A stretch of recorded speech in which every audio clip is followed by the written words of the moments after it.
ओम श्री कृष्णाय नमः। राधे राधे भक्तजनों। इससे पूर्व की वीडियो में आपने सुना कि पृथ्वी पर भ्रमण करते समय नारद जी ने भक्ति को उसके दोनों पुत्रों ज्ञान और वैराग्य के साथ अत्यंत ही दीन और करुण अवस्था में देखा। तब भक्ति ने नारद जी से पूछा कि हे देव ऋषि, आखिर श्री हरि के रहते हुए इस पृथ्वी पर हमारी यह दशा क्यों है और श्री हरि यह सब क्यों सह रहे हैं।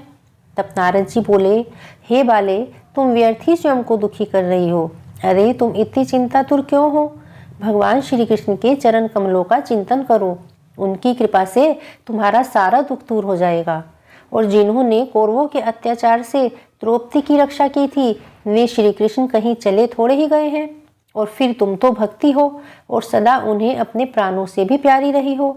तुम्हारे बुलाने पर तो भगवान नीचों के घरों में भी चले आते हैं। सत्य, त्रेता और द्वापर, इन तीनों युगों में ज्ञान और वैराग्य ही मुक्ति के साधन थे, किंतु कलयुग में केवल भक्ति ही मोक्ष को प्राप्त कराने वाली है। यह सोचकर ही परमानंद चित मूर्ति ज्ञान स्वरूप श्री हरि ने अपने सत्स्वरूप से तुम्हें रचा है। तुम साक्षात श्री कृष्णचंद्र की प्रिया और परम सुंदरी हो। एक बार जब तुमने हाथ जोड़कर भगवान से पूछा कि मैं क्या करूं, तो भगवान ने तुम्हें यही आज्ञा दी थी कि मेरे भक्तों का पोषण करो। तुमने भगवान की यह आज्ञा स्वीकार कर ली। इससे तुम पर श्री हरि बहुत प्रसन्न हुए और तुम्हारी सेवा करने के लिए मुक्ति को तुम्हें दासी के रूप में दे दिया और इन ज्ञान और वैराग्य को पुत्रों के रूप में। तुम अपने साक्षात स्वरूप से तो वैकुंठ धाम में ही भक्तों का पोषण करती हो। भूलोक में तो तुमने उनकी पुष्टि के लिए केवल छाया रूप धारण कर रखा है। तब तुम मुक्ति, ज्ञान और वैराग्य को साथ लेकर पृथ्वी तल पर आई और सतयुग से द्वापर युग तक बड़े आनंद से रही। कलयुग में तुम्हारी दासी मुक्ति पाखंड रूप से पीड़ित होकर क्षीण होने लगी थी, इसीलिए तो वह तुरंत ही तुम्हारी आज्ञा से वैकुंठ लोक को चली गई। और इस लोक में भी तुम्हारे स्मरण करने से ही वह आती है और फिर चली जाती है। किंतु इन ज्ञान और वैराग्य को तुमने अपना पुत्र मानकर अपने पास ही रख छोड़ा है। परंतु कलयुग में इनकी उपेक्षा होने के कारण तुम्हारे ये पुत्र उत्साहहीन और वृद्ध हो गए हैं। फिर भी तुम चिंता मत करो, मैं इनके नवजीवन का उपाय अवश्य सोचता हूँ। हे सुमुखी, कली के समान कोई भी युग नहीं है। इस युग में तुम्हें घर घर में प्रत्येक पुरुष के हृदय में स्थापित कर दूंगा। देखो, अन्य सब धर्मों को दबाकर और भक्ति विषयक महोत्सवों को आगे रखकर यदि मैंने लोक में तुम्हारा प्रचार नहीं किया तो मैं श्री हरि का दास नहीं। इस कलयुग में जो जीव तुमसे युक्त होंगे वही पापी होने पर भी बेखटके भगवान श्री कृष्ण के अभय धाम को प्राप्त होंगे। जिनके हृदय में निरंतर प्रेम रूपिणी भक्ति निवास करती है, वे शुद्ध अंतःकरण वाले पुरुष स्वप्न में भी यमराज को नहीं देखते। जिनके हृदय में भक्ति महारानी का निवास होता है, उन्हें प्रेत, पिशाच, राक्षस और दैत्य आदि भी स्पर्श करने में भी समर्थ नहीं हो सकते। मनुष्य का सहस्त्रों जन्मों के पुण्य प्रताप से ही भक्ति में अनुराग होता है। कलयुग में केवल भक्ति और केवल भक्ति ही सार है।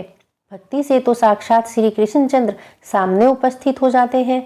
जो लोग भक्ति से द्रोह करते हैं वे तीनों लोकों में दुख ही दुख पाते हैं। पूर्व काल में भक्त का तिरस्कार करने वाले दुर्वासा ऋषि को भी बहुत बड़ा कष्ट उठाना पड़ा था। व्रत, तीर्थ, योग, यज्ञ और ज्ञान की चर्चा आदि बहुत से साधनों की भी कोई आवश्यकता नहीं है। एकमात्र भक्ति ही मुक्ति देने वाली है। सूत जी कहते हैं, इस प्रकार नारद जी के निर्णय किए हुए अपने महात्म्य को सुनकर भक्ति के सारे अंग पुष्ट हो गए और वो उनसे कहने लगी, हे नारद जी, आप धन्य हैं। आपकी मुझ में निश्चल प्रीति है। मैं सदा आपके हृदय में निवास करूंगी और कभी आपको छोड़कर नहीं जाऊंगी। हे साधु, आप बड़े कृपालु हैं।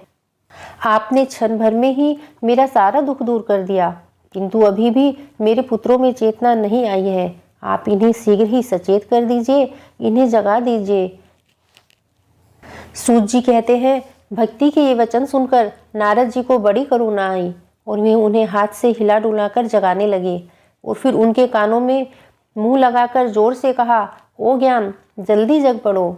ओ वैराग्य, जल्दी जग पड़ो। फिर उन्होंने वेद ध्वनि, वेदांत घोष और बार बार गीता का पाठ करके उन्हें जगाया। इससे वे जैसे तैसे बहुत जोर लगाकर उठे, किंतु आलस के कारण दोनों जमाई लेते रहे और नेत्र खोलकर देख भी नहीं सके। उनके बाल बगुलों की तरह सफ़ेद हो गए थे। उनके अंग सूखे काठ के समान निस्तेज और कठोर हो गए थे। भूख प्यास के मारे अत्यंत दुर्बल होने के कारण उन्हें फिर सोते देख नारद जी को बड़ी चिंता हुई और वे सोचने लगे कि अब मुझे क्या करना चाहिए। इनकी यह नींद और इससे भी बढ़कर इनकी वृद्धावस्था कैसे दूर करूं। इस प्रकार चिंता करते करते नारद जी भगवान का स्मरण करने लगे। उसी समय आकाशवाणी हुई कि हे मुनि, खेद मत करो, तुम्हारा यह उद्योग निसंदेह सफल होगा। हे देवऋषि, इसके लिए तुम एक सत्कर्म करो और वह कर्म तुम्हें संत शिरोमणि महानुभाव बताएंगे। उस सत्कर्म का अनुष्ठान करते ही क्षण भर में उनकी नींद और वृद्धावस्था दोनों चली जाएंगी तथा सर्वत्र भक्ति का प्रसार होगा। यह आकाशवाणी वहां सभी को साफ साफ सुनाई दी।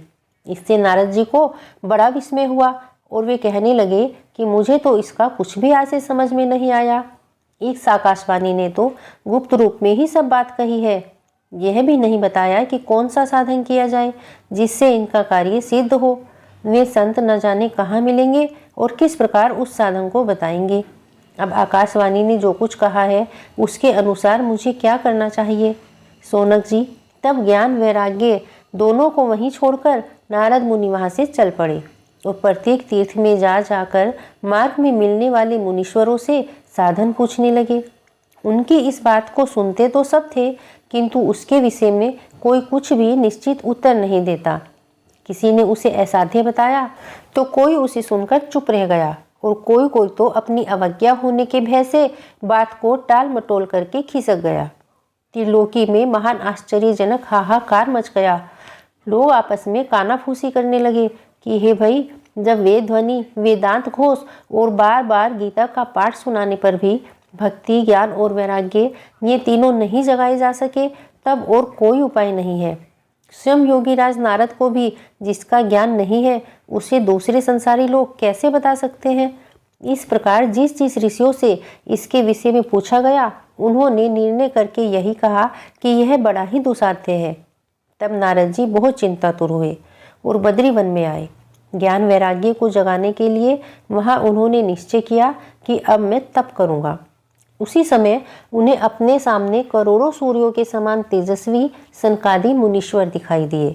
उन्हें देखकर वे मुनि श्रेष्ठ कहने लगे, हे महात्माओं, इस समय बड़े भाग्य से मेरा आप लोगों के साथ समागम हुआ है। आप मुझ पर कृपा करके शीघ्र ही मुझे वह साधन बताइए। आप सभी लोग बड़े योगी, बुद्धिमान और विद्वान हैं। आप देखने में तो 5-5 वर्ष के बालक से जान पड़ते हैं, किंतु आप पूर्वजों के भी पूर्वज हैं। आप लोग सदा वैकुंठ में निवास करते हैं, निरंतर हरि कीर्तन में तत्पर रहते हैं और भगवत लीलामृत का रसास्वादन कर सदा उसी में उन्मत्त रहते हैं और एकमात्र भगवत कथा ही आपके जीवन का आधार है। हरि शरणम, यह वाक्य सर्वदा आपके मुख में रहता है। इसी से काल प्रेरित वृद्धावस्था भी आपको बाधा नहीं पहुंचाती। इस समय मुझे आपका दर्शन बड़े सौभाग्य से हुआ है। मैं बहुत दीन और आप लोग स्वभाव से ही दयालु हैं, इसलिए मुझ पर आपको अवश्य कृपा करनी चाहिए। बताइए, आकाशवाणी ने जिसके विषय में कहा था वह कौन सा साधन है और मुझे किस प्रकार उसका अनुष्ठान करना चाहिए। आप इसका विस्तार वर्णन से कीजिए। भक्ति, ज्ञान और वैराग्य को किस प्रकार सुख मिल सकता है और किस तरह उनकी प्रेम पूर्वक सब वर्णों में प्रतिष्ठा की जा सकती है। सनकादि ने कहा, हे देवऋषि, आप चिंता न करें, मन में प्रसन्न हो। उनके उद्धार का एक अत्यंत सरल उपाय पहले से ही विद्यमान है। नारद जी, आप धन्य हैं। आप विरक्तों के शिरोमणि हैं, श्री कृष्ण दासों के शाश्वत पथ प्रदर्शक एवं भक्ति योग के भास्कर हैं। आप भक्ति के लिए जो उद्योग कर रहे हैं यह आपके लिए कोई आश्चर्य की बात नहीं समझनी चाहिए। भगवान के भक्त के लिए तो भक्ति की सम्यक स्थापना करना सदा ही उचित है। ऋषियों ने संसार में अनेकों मार्ग प्रकट किए हैं, किंतु वे सभी कष्ट साध्य हैं और परिणाम में प्राय स्वर्ग की ही प्राप्ति कराने वाले हैं। अभी तक भगवान की प्राप्ति कराने वाला मार्ग तो गुप्त ही है। इसका उपदेश करने वाला पुरुष प्राय भाग्य से ही मिलता है और आपको आकाशवाणी ने जिस सत्कर्म का संकेत किया है उसे हम बतलाते हैं। आप प्रसन्न और समाहित चित्त होकर सुनिए। नारद जी द्रव्य यज्ञ, तपो यज्ञ, योग यज्ञ और स्वाध्याय रूप ज्ञान यज्ञ, ये सब तो स्वर्ग आदि की प्राप्ति कराने वाले कर्म की ओर ही संकेत करते हैं। पंडितों ने ज्ञान यज्ञ को ही सत्कर्म का सूचक माना है। श्रीमद् भागवत का पारायण है, जिसका गान सुकादि महानुभावों ने किया है। उसके शब्द सुनने से ही भक्ति, ज्ञान और वैराग्य को बड़ा बल मिलेगा। इससे ज्ञान वैराग्य का कष्ट मिट जाएगा और भक्ति को आनंद मिलेगा। सिंह की गर्जना सुनकर जैसे भेड़िए भाग जाते हैं, उसी प्रकार श्रीमद् भागवत की ध्वनि से कलयुग के सारे दोष नष्ट हो जाएंगे। तब प्रेम रस प्रवाहित करने वाली भक्ति, ज्ञान और वैराग्य को साथ लेकर प्रत्येक घर और व्यक्ति के हृदय में क्रीड़ा करेगी। नारद जी ने कहा, मैंने वेद वेदांत की ध्वनि और गीता पाठ करके उन्हें बहुत जगाया, किंतु फिर भी भक्ति, ज्ञान और वैराग्य ये तीनों नहीं जागे। ऐसी स्थिति में श्रीमद् भागवत सुनाने से वे कैसे जागेंगे? क्योंकि उस कथा के प्रत्येक श्लोक और प्रत्येक पदों में भी वेदों का ही तो सारांश है। आप लोग शरणागत वत्सल हैं तथा आपका दर्शन कभी व्यर्थ नहीं होता। इसलिए मेरा यह संदेह दूर कर दीजिए और इस कार्य में विलंब न कीजिए। सनकादि ने कहा, श्रीमद् भागवत की कथा वेद और उपनिषदों के सार से बनी है, इसलिए उनसे अलग उनकी फलरूपा होने के कारण वह बड़ी उत्तम मानी जाती है। जिस प्रकार रस वृक्ष की जड़ से लेकर शाखा पर्यंत रहता है, किंतु इस स्थिति में उसका आस्वादन नहीं किया जा सकता, वहीं जब अलग होकर वह फल के रूप में आता है, तब संसार में सभी को प्रिय लगने लगता है। दूध में घी तो रहता है, किंतु उस समय उसका अलग स्वाद नहीं आता, वहीं जब उससे अलग हो जाता है, तब देवताओं के लिए भी स्वादवर्धक हो जाता है। ऐसी ही यह भागवत की कथा है। यह भागवत पुराण वेदों के समान है। श्री व्यास वेद जी ने इसे भक्ति, ज्ञान और वैराग्य की स्थापना के लिए ही प्रकाशित किया है। पूर्व काल में जिस समय वेद वेदांत के पारगामी और गीता की भी रचना करने वाले भगवान व्यास देव खिन्न होकर अज्ञान समुद्र में गोते खा रहे थे, उस समय आपने ही उन्हें 4 श्लोकों में इसका उपदेश दिया था और उसे सुनते ही उनकी सारी चिंता दूर हो गई थी। फिर इसमें आपको आश्चर्य क्यों हो रहा है? जब आप हमसे प्रश्न कर रहे हैं, आपको उन्हें शोक और दुख का विनाश करने वाला श्रीमद् भागवत पुराण ही सुनाना चाहिए। नारद जी ने कहा, हे महानुभावों, आपका दर्शन जीव के संपूर्ण पापों को तत्काल नष्ट कर देता है और जो संसार दुख रूप दावानल से तपे हुए हैं, उन पर शीघ्र ही शांति की वर्षा करता है। आप निरंतर शेष जी के सहस्त्र मुखों से गाए हुए भगवत कथा अमृत का ही पान करते रहते हैं। मैं प्रेम लक्षणा भक्ति का प्रकाश करने के उद्देश्य से आपकी शरण लेता हूँ। जब अनेकों जन्मों के संचित पुण्य यज्ञ का उदय होने से मनुष्य को सत्संग मिलता है, तब वह उसके अज्ञान जनित मोह और मद रूप अंधकार का नाश करके विवेक उदय होता है। अब मैं भक्ति, ज्ञान और वैराग्य को स्थापित करने के लिए प्रयत्न पूर्वक श्री सुखदेव जी के कहे हुए भागवत शास्त्र की कथा द्वारा उज्जवल ज्ञान यज्ञ करूंगा। यह यज्ञ मुझे कहाँ करना चाहिए? आप इसके लिए कोई स्थान बता दीजिए। आप लोग वेदों के पारगामी हैं, इसलिए मुझे इस सुख शास्त्र की महिमा भी सुनाइए। यह भी बताइए कि श्रीमद् भागवत की कथा कितने दिनों में सुनानी चाहिए और उसे सुनने की विधि क्या है? सनकादि बोले, हे नारद जी, आप बड़े विनीत और विवेकी हैं। सुनिए, हम आपको ये सब बातें बताते हैं। हरिद्वार के पास आनंद नाम का एक घाट है। वहाँ अनेकों ऋषि रहते हैं तथा देवता और सिद्ध लोग भी उसका सेवन करते रहते हैं।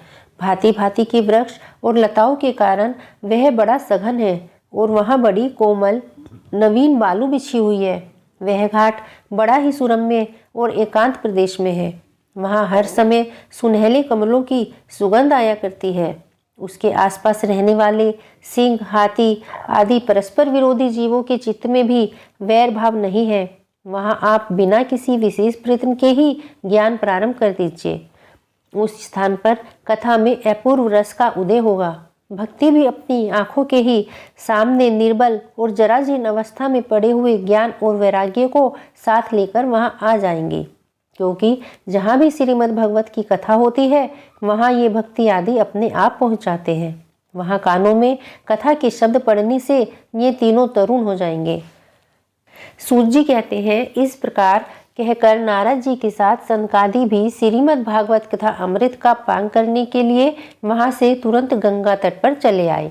जिस समय वे तट पर पहुंचे, भूलोक, देवलोक और ब्रह्मलोक सभी जगह इस कथा का शोर मच गया था। जो भागवत कथा के रसिक विष्णु भक्त थे, वे सभी श्रीमद् भागवत अमृत का पान करने के लिए सबसे आगे दौड़ दौड़ कर आने लगे। भृगु, वशिष्ठ, चमन, गौतम, मेघा, देवल, देवरात, शाकल, मार्कंडे, दत्तात्रेय, व्यास और पाराशर आदि सभी प्रधान प्रधान मुनिगण अपने अपने पुत्र, शिष्य और स्त्रियों समेत बड़े प्रेम से वहां आए।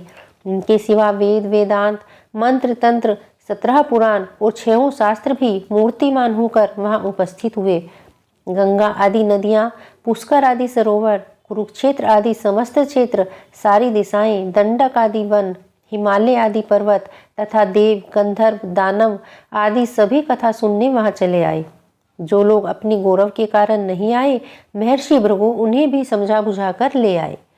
तब कथा सुनने के लिए दीक्षित होकर श्री कृष्ण प्रायण सनकादि नारद जी के दिए हुए श्रेष्ठ आसन पर विराजमान हुए।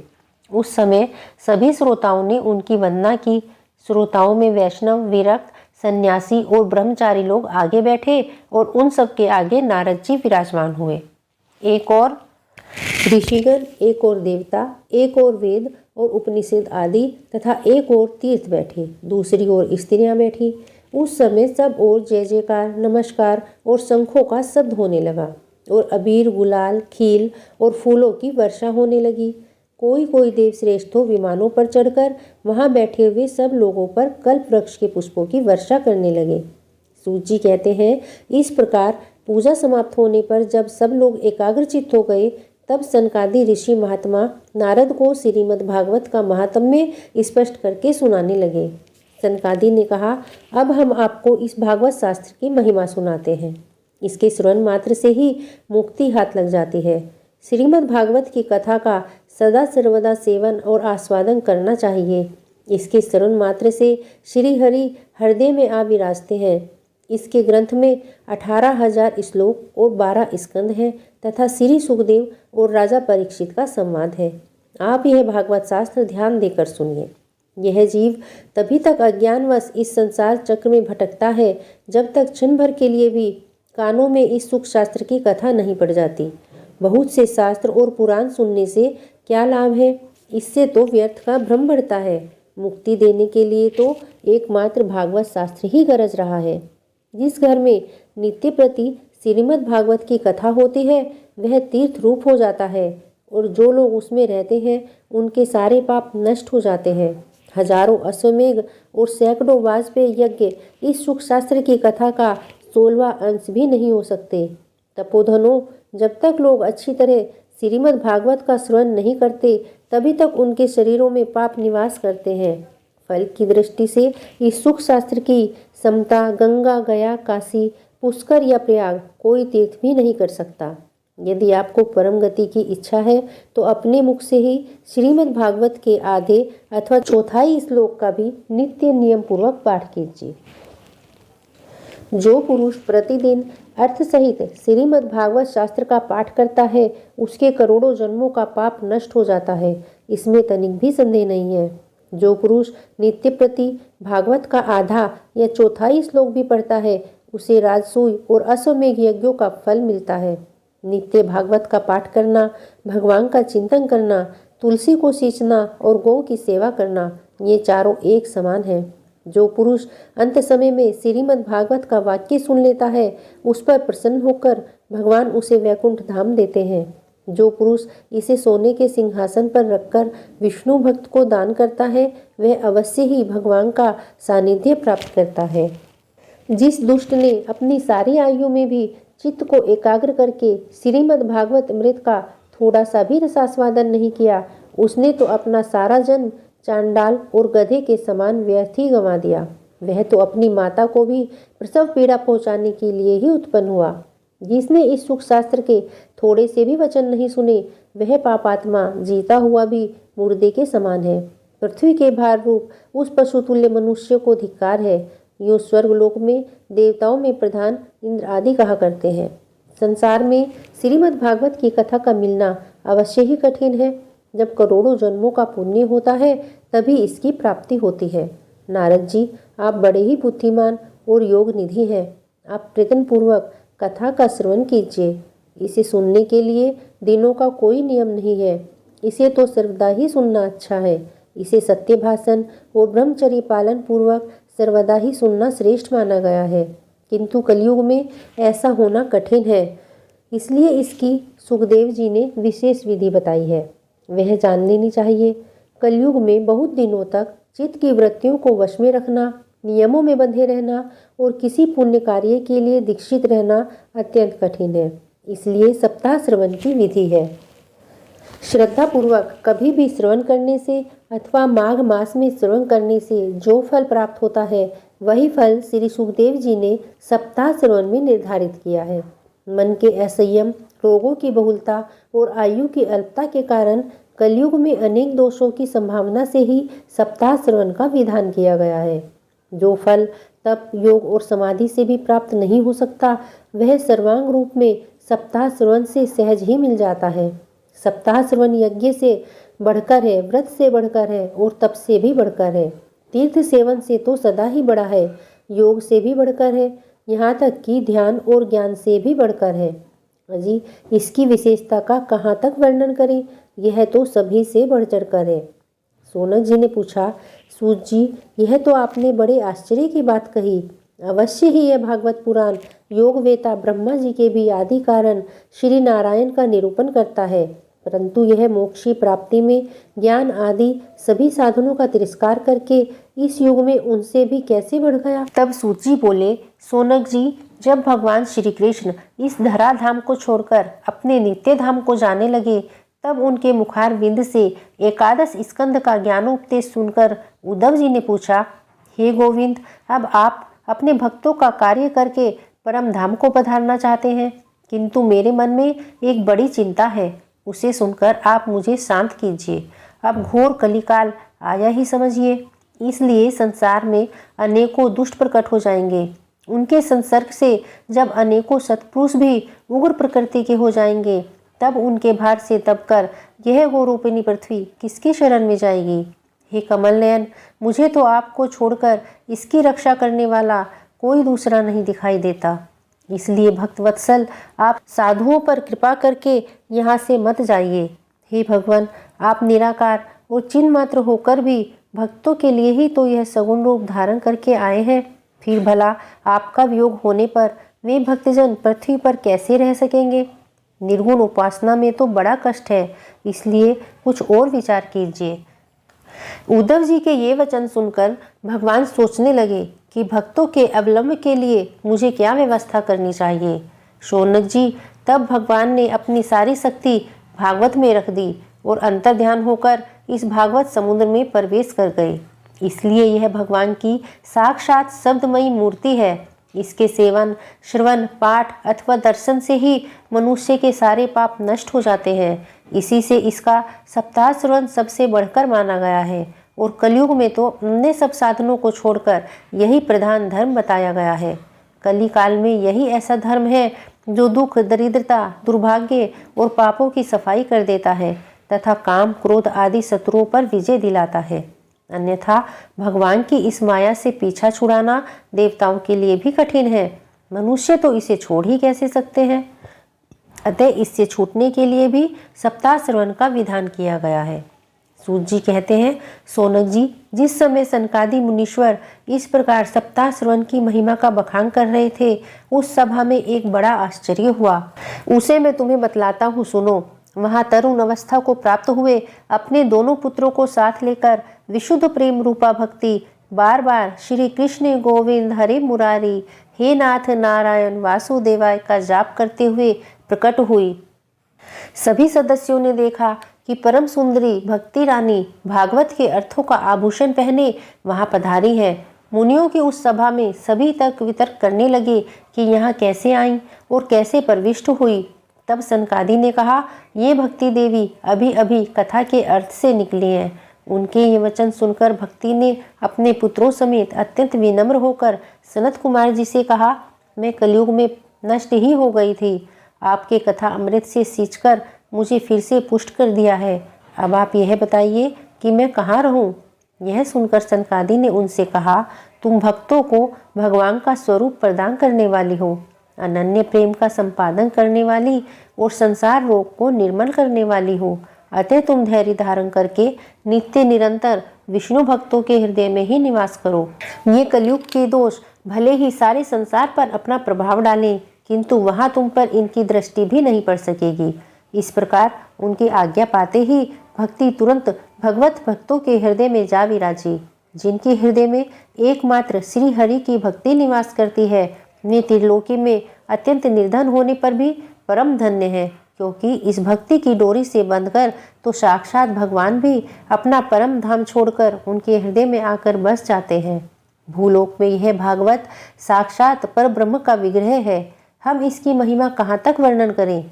इसका आश्रय लेकर इसे सुनने से और सुनाने वाले दोनों को ही भगवान श्री कृष्ण की समता प्राप्त हो जाती है। अतः इसे छोड़कर अन्य धर्मों से क्या प्रयोजन है? श्रीमद् भागवत महात्म्य का दूसरा और तीसरा अध्याय पूर्ण हुआ। जय श्री कृष्ण। राधे राधे।